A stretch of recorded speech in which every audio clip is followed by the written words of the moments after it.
वृंदावन में हरियाली तीज की व्रत कथा। हरियाली तीज व्रत कथा में बताया गया है कि भगवान व्रत को किस प्रकार देवी पार्वती ने किया था और इस व्रत को करने से क्या लाभ होता है। देवी पार्वती को हरियाली तीज व्रत से भगवान शिव किस प्रकार पति के रूप में प्राप्त हुए। हरियाली तीज व्रत कथा की संपूर्ण कथा।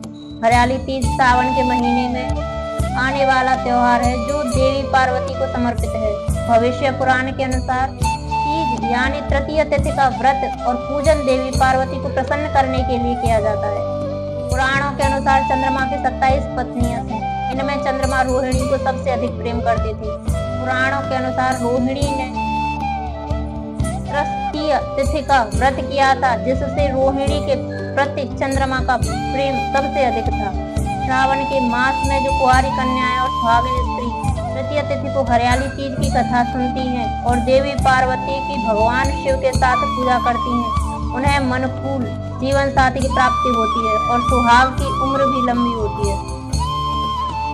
देवी पार्वती और भगवान शिव ने हरियाली तीज को किस प्रकार कन्याओं के लिए विवाह और वैवाहिक जीवन में प्रेम और आनंद के पाने का व्रत बताया है।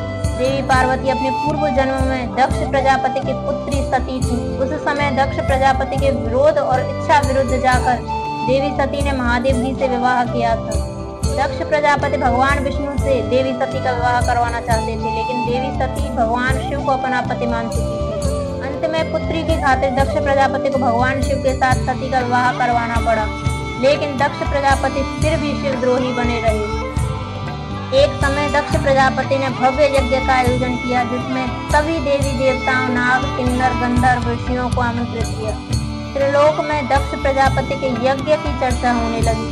बात देवी सती के कानों में भी आई और वही दुखी हुई कि उनके पिता ने महादेव और उन्हें यज्ञ में शामिल होने के लिए आमंत्रित नहीं किया।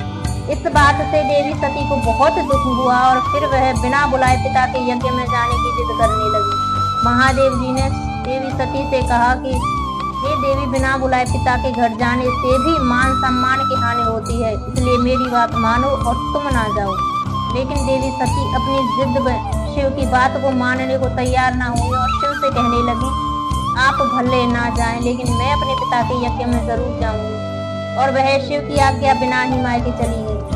दक्ष प्रजापति ने जब देवी सती को बिना बुलाए आया देखा तो देवी सती और महादेव का बड़ा अपमान किया।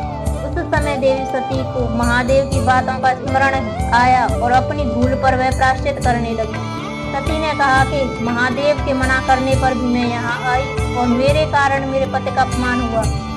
अब किस मुंह को लेकर शिव के समक्ष जाऊंगी। दुखी और क्रोधित हुई सती उसी समय पिता के यज्ञ कुंड में शिव का ध्यान करते हुए कूद गई और सती हो गई। देवी सती के अग्नि कुंड में देह त्याग की सूचना मिलते ही भगवान शिव अत्यंत क्रोधित होकर वीरभद्र को प्रकट किया, जिसने दक्ष प्रजापति के यज्ञ को नष्ट कर दिया। इसके बाद शिव जी को घोर साधना में लीन हो गई। इधर देवी सती को भगवान शिव की आज्ञा का उल्लंघन करने का भी दंड मिला और उनको कई जन्म होता रहा। इस तरह देवी सती के 108 जन्म हुए। 107 जन्मों तक वह भगवान शिव को पुनः पति के रूप में पाने के लिए तपस्या करती रही। 108वें जन्म में देवी सती का हिमालय की पुत्री पार्वती के रूप में जन्म हुआ।